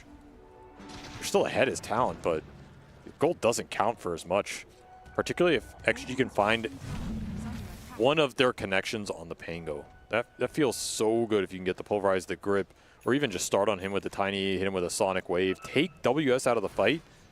I don't think Talon's threatening the Phantom Lancer. Yeah, which is why WS, I mean, great item choice. Lotus Orb in this game. If he is starting the fight, and he Rolling Thunders in, and he has a Lotus on him, the Fiend's Grip and the Pulverize are both useless. You can still just Pulverize him, though. Take him out of it. Sure. Which it might be something XXS chooses to do, because I think taking that Rolling Thunder off the field for the PL is what's valuable. Like, you're not going in here to kill the Pango. I'm just going to ruin your day. Maybe I ruin mine. But then guess what? PL's happy about it. So that's still an option. Yeah. It does mean that you're lacking in the control over these two squishier BKB targets in the Furion and SF. Caught under a ward. Attempted Nightmare out of the Sprout. Will not be saved by that. A little too aggressive there with the warding. Trying to get the deep vision going. Yeah, trying to get too much map control. Wearing down this Aegis timer, though. Not really getting a fight out of it if you're XG. 3 minutes left on the clock. Part of that is they're having a little issue getting the lanes in and controlling the map against the Nature's Prophet. Always a difficult task. We have yet to see this this matchup specifically, the Shadow Fiend and the PL with this Sagatum Scepter. He gets a point-blank Requiem on the Phantom Lancer. They win that fight, but... So hard to do that. Yeah, hard to know if the real Phantom Lancer is in that mosh pit of illusions. The mental drain of playing against this hero is one of the largest in the game, if you can't just jump him. Or you don't have some frontliner, you know, Axe or Dragon Knight or something that just stands against him, which Talon don't have in this game, which means you're forced into that other option of, can we find the PL and just all in him with, you know, a clutch Hex? Yeah, you were talking to Seb about this concept, right? About Phantom Lancer players versus non-Phantom Lancer players. Yeah, I had the unfortunate privilege of playing against Anna on a PL, which is probably the best PL maybe to ever touch this game. Yeah. That was not fun. I think I lost a couple of years of my life in that series. Can you explain to the audience why it wasn't fun? He just plays for the chaos. He plays for controlling the fight through being on the front line, absorbing spells. He's making you constantly think about this Phantom Lancer. All your comms and all of your energy go into, where's the PL? Is he here? I got him. I stunned him. Blah, blah, blah. Oh, he doppeled out. He lived. And suddenly the fight just revolves entirely around this guy. And guess what? There's 4 other players on this team that are going to have a free fight because of that. Right. That's where this hero shines, when he can go in and create the chaos. Talon trying to trade out towers here as they do not want to be fighting Xtreme, despite the 8,000 net worth lead that they have. The Aegis on the Phantom Lancer makes things a little bit too hard. Phantom Lancer really good at dealing with the Giga Ward, though. Oh yeah, smoke on smoke, though. With the Phantom Lancer not here, maybe this is a fight that Talon can take. The Requiem does go out and they'll blow up the Bane right away, but a big Sonic Wave cut out for the Quap. And now that Ame is here, this fight, it's looking bad for Talon. The rest of the BKB used to teleport away for 23 Savage. Once again, it's the supports and maybe... No. Pango's going to be fine, so just the supports on the side of Talon that died this time around. It's just too awkward for Talon. Like, you can't bring the BKB cores down with any real threat, and that just buys so much time for this Phantom Lancer to come in and just start cleaning people up because he still has the Aegis, so you can't threaten him at all. There's no clear focal point for Talon in these fights, it feels like. Right. And that Requiem did nothing because you don't have BKB control. So you either have to play more patient there if you're Makoto, or just bail on that fight entirely. Which might have been the right call considering this Aegis is still up. Like, I don't think you have a real chance of winning these fights into 2 lives on the Phantom Lancer. You just don't have enough AoE spell power to throw into him. Dire's bottom tower is under attack. And Xtreme will take more map control as a result of that win. Take the remaining tier 2s. Oh, big pickoff. He's got a refresher. I think he's got him. 23 Savage, Hurricane Pike, puts himself the sprout, but you've got another Pulverize. XXS got the grab on him, and now the rest of the team is here. 23 Savage is gone. Massive pickup for Xtreme. Really nice find from XXS. Will cost him that refresher, but worthy trade in his eyes for sure. Take Furion off the map for 80 seconds. That's half the cooldown anyway. You'll get a lot of lane control off of this death. XG can start to push up. You're getting another item for Ame very soon. Going to be a butterfly for him. I mean, that's when this hero is just untouchable in this game. Basically, you have to land a Requiem on him or bust. Yeah. Top wave was pushing in. Somebody had to go deal with it. It's XXS. And Talon have drawn a marching pattern to the top lane. Now, I don't think they actually want to go for this Primal Beast. He's got to be... Whoa, okay. Butterfly, goodbye. That's a massive hit. That might just give Talon a Roshan fight without the Butterfly. If Roshan spawns fast... We're going to get a Tormentor here. Or something.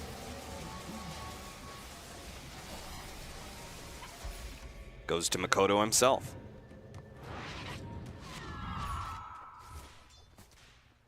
Okay, I mean, decent back-to-back small wins here for Talon. Continuing to boost the net worth up of these 2 top cores. Just have to find a way to connect them in the fight.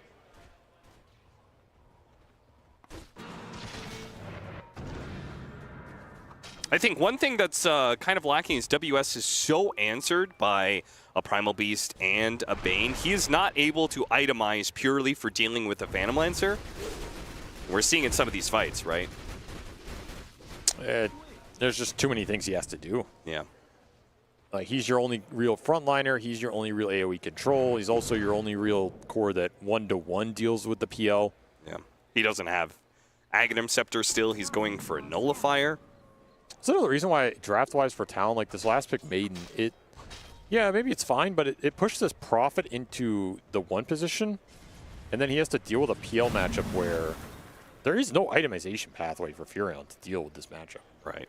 It just sucks. So you do kind of end up in this situation where if the game gets drawn out, if it gets a bit stalematey, if Ame's super farmed, which he just took #1 net worth position, you have some rough core matchups here to deal with if you're not out ahead. And Talon are feeling it right now. They just haven't had answers for the PL directly. Need more firepower. Maybe Refresher on Makoto is the answer here. Double Requiem can definitely do the trick, especially since he's had trouble lasting through the BKB durations on XG. Like, I don't think it's good enough to just throw these Requiems out in the fight. They have to connect damage-wise on cores. Level 25 would also help a lot. Shadow Raise applies attack damage, so yeah, for sure. Pretty significant AoE damage buff. Has the shard as well, so. little cooldown reduction on top of it. That's true, yeah. Could be snazzy. There's a nullifier for WFs. Big items coming in for Talon.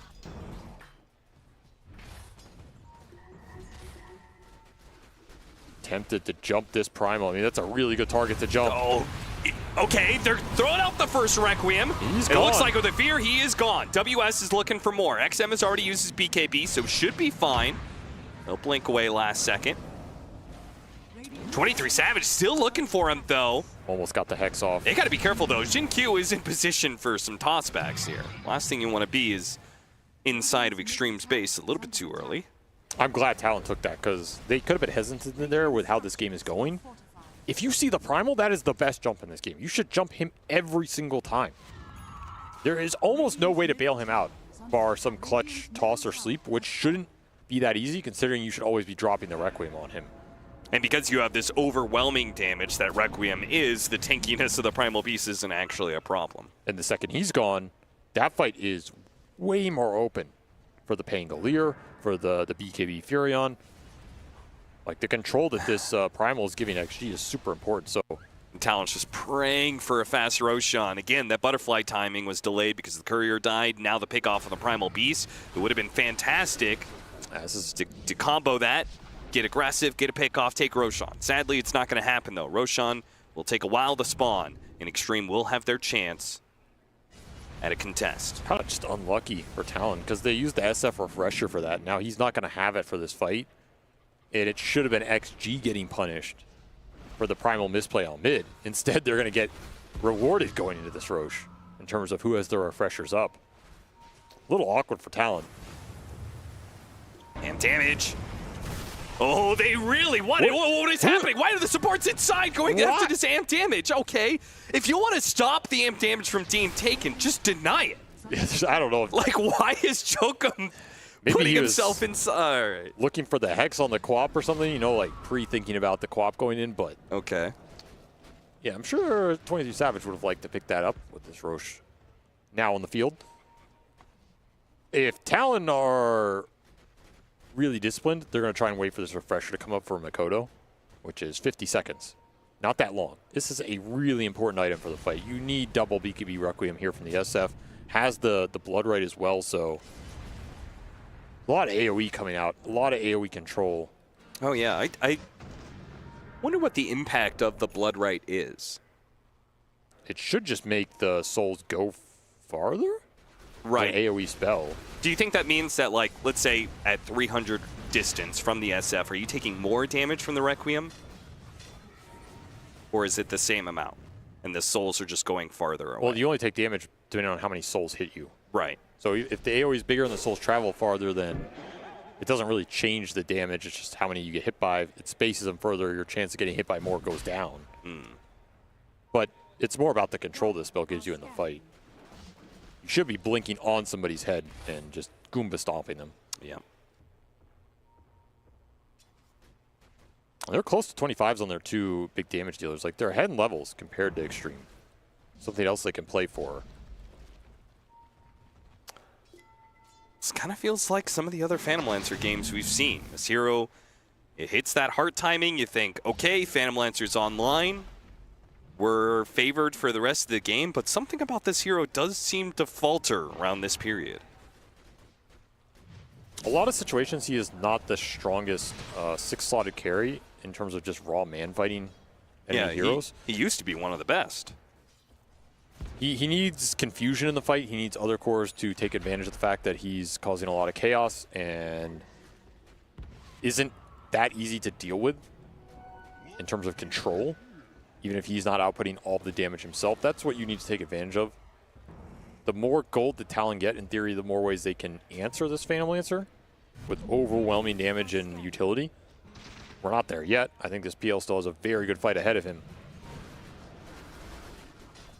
But XG want to get this Roche, and they want to do something with it to end this game. Pick off on WS would be excellent, but WS does not put himself into that bear trap. While we were talking, Xtreme did finish their double Shivas between the Queen and the Primal, so those big amp damage defensive items are online. gives you a lot of vision in the fight as well. You're going to have PL illusions going in, double Shivas, scouting everybody. That's a lot to play with. You should not get caught off guard in this game.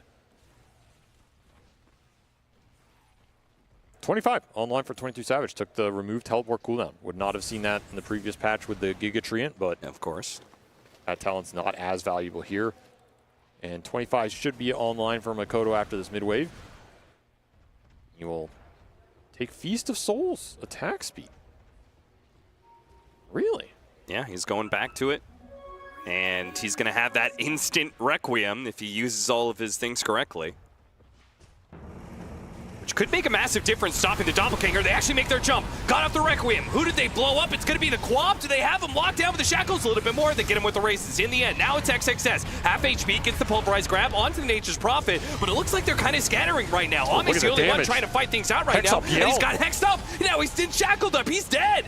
What a fight from Talon. Wait, Doppelganger. Away to the side. Nah, he's not getting away from this Shadow Fiend. Xtreme just completely caught off guard. They found another Requiem kill on a core hero that you couldn't bail out because that sleep save, you're just still feared through the entire thing on the way back. Super awkward. It was an incredibly clutch sleep, but you can't bail him out. And Rolling Thunder is kind of protecting the Shaman. When Ame goes in here, he just can't deal the damage. So much DPS going into that Primal on the backside. And then you finally find that one Hex on the PL you need to win this game. It only takes 1 or 2 deaths on this hero to turn the tide considerably. Massive win for Talon. They get Aegis on the Furion, plus a Refresher Shard. Cheese as well, put it on Cuckoo, why not? And because you have a Nature's Prophet, instant punish. All the lanes are pushed in, all of them going into tier 3s. Massive building damage is about to incur. Just so hard to counteract Makoto's gameplay. If the jump comes through from Talon, and you can Hex a core target, that is the recipe for success to get these Requiems off. And there were 2 big misplays from Xtreme in this game, allowing that to happen. Or you could take good finds from Talon. Now they're on a significant back foot trying to defend his base.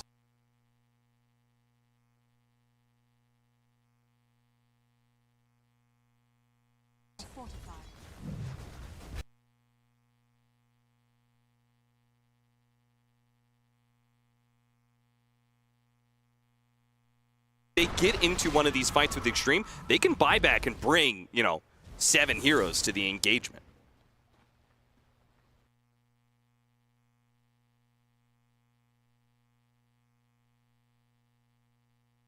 Still go Xtreme's way, but they have to have better positioning and vision so that you're not getting Hex jump on these big core targets. Oh, look at the luxury items. The Shadow Shaman has a Shadow Blade. That's super nice. That is fantastic pickup against Phantom Lancer. He's not going to have to, he can't hold a gem. No chance. Ame feels he needs BKB to be able to get in here and deal the damage. Still looking for that 25 of his own. Didn't get XP off that fight. Tough for him. And there's the Refresher for 23 Savage, so he passes that shard off to the Pango, who finished an Ag. So all of a sudden, all 3 cores on the side of Talon have double everything for this next fight. That's massive. Having double Rolling Thunder here is so clutch. Just think of how much time you can control the Phantom Lancer and his illusions in the fight. Even if you're not killing him, it makes the fight so much easier for everybody to play if you're rolling through the mob. For sure.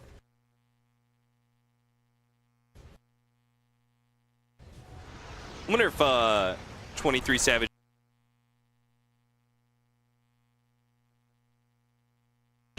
thinks about getting the Ag Synth next.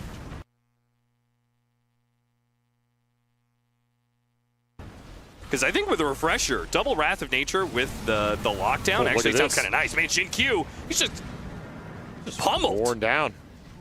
Big crits coming through from that MP. Bonus damage from the trees. Easy pickings. Yeah, I would not mind an Ags this game. That root could be significant. He's just going to refresh here. He's just going straight back in. Wasting no time. Taking advantage of the 5-on-4. There is a buyback not available for 4 minutes here on that Tiny. Yeah, the Tiny is I think, their biggest threat, right? It's the toss back. Yeah, this is a big window for Talon. How do you start the fight? Now it just has to be the Primal going in, and that's risky against these Hexes. Talon seemingly guaranteed a second lane of barracks here between 23 Savage and the Giga Ward. Another lane, no fight. Too easy right now for Talon. 35 seconds. Can they even go for that last high ground push before the Tiny's back up at 23 Savages after it? You have Aegis for a minute anyway. What's the downside of this push timings-wise? Yeah, I love the aggression. Instant hex up from Jokum as the Queen of Pain blinks in. Now he's going to try and Shadow Blade himself away. He is successful in doing so. 23 Savage is going to lose his Aegis due to the Sonic Wave. XXS is lining it up. Does he want to go for the Pulverize on 23 Savage? Oh, he does. He does. The Hurricane Pike is already away, though. 23 Savage is pretty far back here. The team is not able to follow this in. They cover it with the Requiem. The Fear, it hits in, and now the Rolling Thunder's on through. It's stopping some of these heroes. Another Requiem is going to go out and finish off the Bane, and the Phantom Lancer is caught in by a Hex. Jokum, who got away with the Shadow Blade, now turns around back on the Phantom Lancer and helps his team get a crucial kill to end this game. Ame fighting for his life to just kill measly supports, but does not have a buyback. This game is done, and neither team is going to be happy with the outcome. Going 1-1 means that they will tie out in the bottom of these groups. An awkward series for both teams. This PL he ran right into the Crystal Maiden. It proved his worth, had to dodge that, and then Jokum with a very clutch Hex find on Ame. He did it twice in this late game. That's all you need. You have overwhelming damage and overwhelming control with these refreshers. A nice game, too, from Talon is they probably felt a lot of heat on their shoulders this time around. The clock ticking with this Phantom Lancer, the pressure that's building, the awkward Roshan fights, but ultimately able to cruise into that late game, just find the overwhelming net worth advantage, and that is always a way you can beat this hero. Get a 20k, 30k gold lead. Sure, Ame's big, sure he's a threat, but you're just killing everybody else, and he's not able to deal enough DPS fast enough. It's one of the downsides of this hero. Even if he isn't getting controlled on the main hero, if you're controlling illusions through AoE spells, Rolling Thunder, some Novas, whatever it is, Requiem, right? The damage is getting mitigated, and this PL is not killing you, and we saw it here. It's one of the big struggles for the hero, and it does not work out for Xtreme in this game, too. No, it doesn't.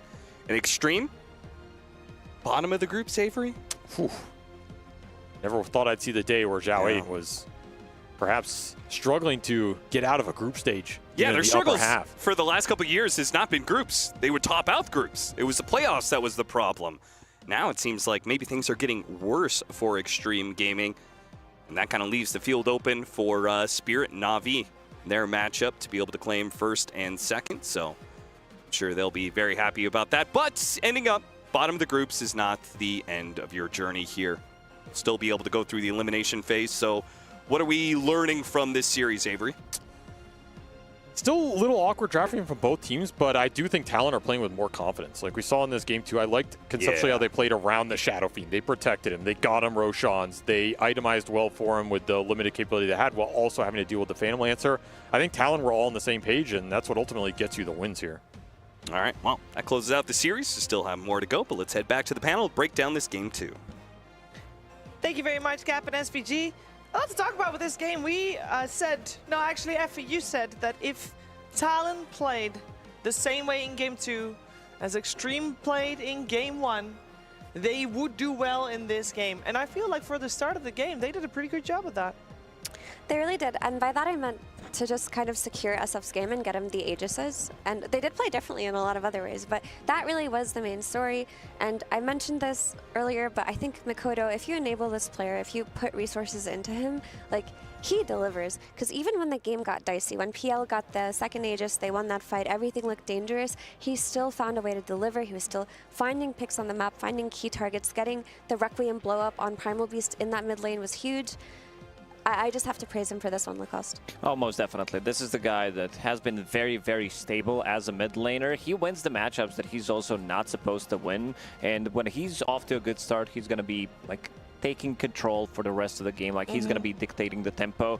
But also, I think we got to give credit to Talon for last picking Crystal Maiden. Like this is something that not a lot of teams would do. Maybe you would see Falcons do the same thing if it's a good game for it, but others, they don't really like to play this hero. And for this one, it was really good because it didn't allow XXS to play the lane. You saw Tiny struggling pretty much throughout the whole game to find what he wants to do.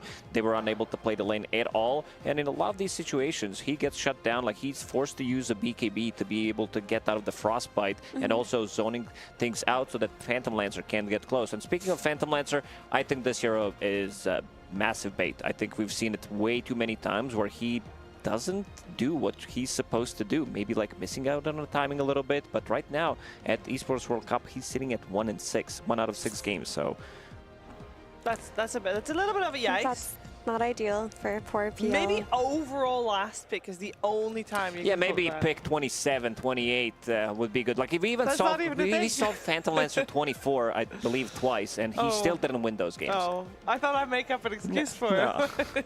Listen, I think maybe the itemization has not quite been figured out yet on the hero, because we've seen him have moments in the game where like the game does feel like it's hard and it's his. Like the enemy team struggles to play around and against him, but they always do end up finding the counterplay. In this case, the counterplay was like as simple as taking the good fights, but Speaking of good fights, we're heading over to Purge. Hello, I'm here with WS. You guys just had a very nice win. I noticed when you were playing the Pangolier that you were disrupting the PL a lot in team fights, a lot of rolling thunders through 10 illusions kind of thing. Were you worried about the Phantom Lancer, or did you feel like you were the right solution against the hero? We don't afraid of the Phantom Lancer because I feel it's a pretty bad hero on even late game or early games. It's nothing at all. Is there any reason to pick PL in your mind right now? No, I don't know. Well, what about like, what about against certain carry matchups that don't have good AoE? Like against the Nature's Prophet, you can get on top of the Nature's Prophet, you force him to buy certain items. Like there's no upside at all. You just think he's that bad? Sorry, can you repeat it? Do you think there's no upsides to PL at all right now? Not even against like good matchups. Yeah. This hero is like the Valve need to buff him more. Maybe add some spells on PL, maybe stuns or something. So maybe this hero can play. Okay, pretty extreme. All right, in game 1 you played Ogre Magi. You basically dominated the off lane. The Shadow Fiend left like almost immediately. You Midas a lot of creeps. You bought auras, but the game was still tough for you guys. Do you want to talk about game 1 a bit? Game 1, I think we kind of get outdraft by them. We don't have damage at all if we don't have Morph on the team fight, because the Centaur get the Crimson pretty early, and after that he get piped, so basically we have no damage. We cannot team fight them at all. So do you put any blame on Ogre Magi, the hero, for that? Because you also wanted a Crimson Guard, but of course you have to buy an Arcane Boots, you have to buy the Midas, and then your Crimson comes like 5-10 minutes later, right? Is that part of the problem? I still don't blame the Ogre. I blame the Morph. Just kidding. It's for fun, the Ogre pick. I like that. I mean, I like Ogre offlane. It's very fun. What about the facet choice? Do you get learning curve just for that like level 2 timing, or do you think it might be worth it as like core Ogre to go the other facet? So your Midas has a higher proc chance, your stun does more damage, stuff like that. I tried both facets, so I take this because of I think we have a good heroes on the top lane just now. So once I hit level 2, I can kill the Shadow Fiend quite easily. Okay, and then you don't care about that. Is Auras the best way to play Ogre Magi as a whole? Or do you sometimes buy like Ags or Scythe of Ice or things like that? For me, I personally like the Axe or Midas, Shiva, this kind of build, but my team don't let me buy it. They ask me to buy team item. That's a damn shame. It's a lot more fun to cast spells. I get that. Well, thank you for joining me for the interview. Thanks. Thank you. And thank you both as well. As I do think giving PL a stun would might be slightly OP, slightly too OP, yeah? Just a little bit. Maybe like a mini stun on the lands, so he could at least TP cancel for himself, something like that. Maybe not like a long stun.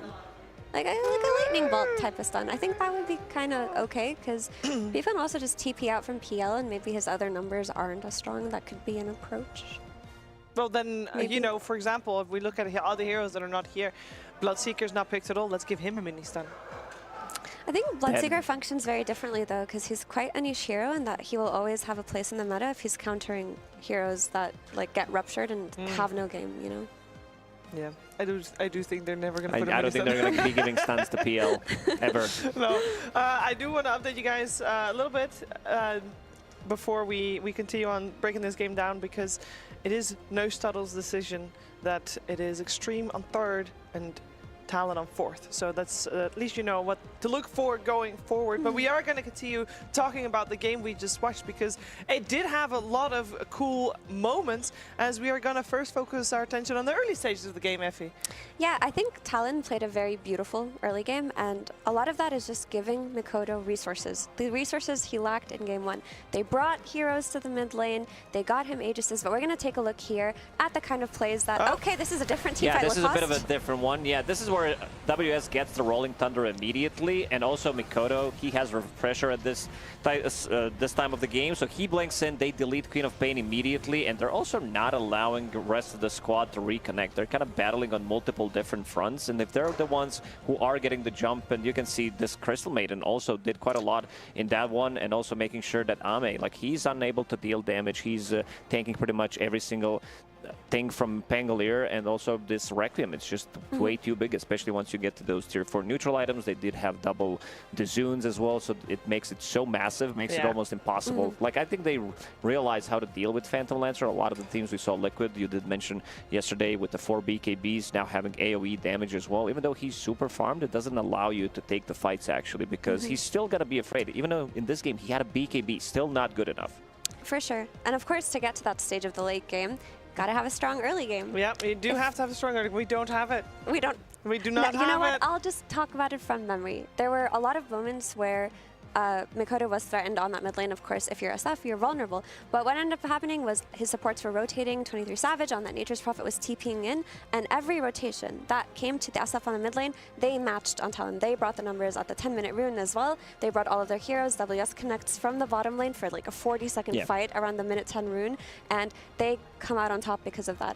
And later on in the game, of course, when Xtreme Gaming smoked towards Mikoto when he showed on lane for a second, again, all of Talon reacted, positioned themselves around him, they countered the smoke beautifully, and because of that, their SF was off to a really good start, where he ended up, you know, requieming and carrying the game. Yeah, I do feel actually that both games today, I know it's already a pretty high priority hero, but the Shadow Fiend, I feel like, is edging a little bit even forward. Yeah, this hero is insane. I think he's sitting somewhere around like 66% win rate right now, because he did win a couple of games as well. The flex potential, we're seeing that more and more. Like, we were in meta, like in the last couple of years, we've been in meta where you can kind of flex multiple cores to different roles, and Shadow Fiend is fitting in nicely because he has this tempo from the safe lane. He's also like big AoE damage dealer in the mid lane, and we've seen the games go like post 40 minutes where you're going to be having your Aghanim Scepter Refresher. It gets very, very difficult to play at that stage of the game. Like, you just very difficult to approach the fight. Even though they had BKB piercing tools in this one, it wasn't enough. Like, at that point, it was just way too much. They were so far ahead.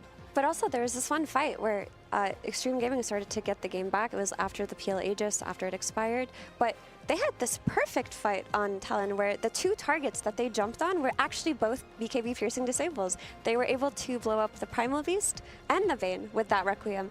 And it was just like so perfectly executed by Talon, where if maybe the Bane survives or the Primal Beast survives, then XG can turn the fight. Get on top of them with those BKB piercing disables, win with the PL. But Talon just had their number in that fight.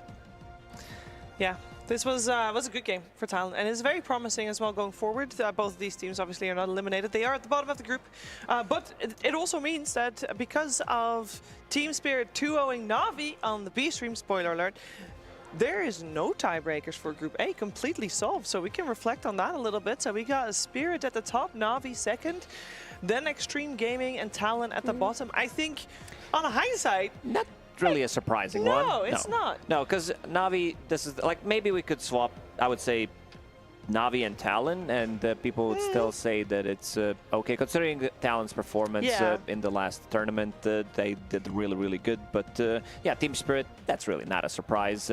But Xtreme Gaming, I think this is a team that has been hot and cold, and recently they've been more cold. Even during Wallachia, they got top 6, I believe, but still wasn't really impressed by. Like, I want to see more, especially because like some of the drafts, they do look good. I think Zhao ate, but the rest of the team, they were not as hungry in terms of like how they want to be playing out those drafts. Well, if you want to see them more, good news, if you come 4th or 3rd in your group, you have the longest road to victory. So you do get to play a lot of games if you stay in the competition. But of course, that happens to in the next phase, which starts in 2 days' time. We're going to move forward. We're going to go for Group B. We're going to finish that one off. And it's Falcons against Gladiators after a break.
Unang-una, baka nahirapan naman talaga si President Duterte. Unang-una, baka nahirapan naman talaga si President Duterte.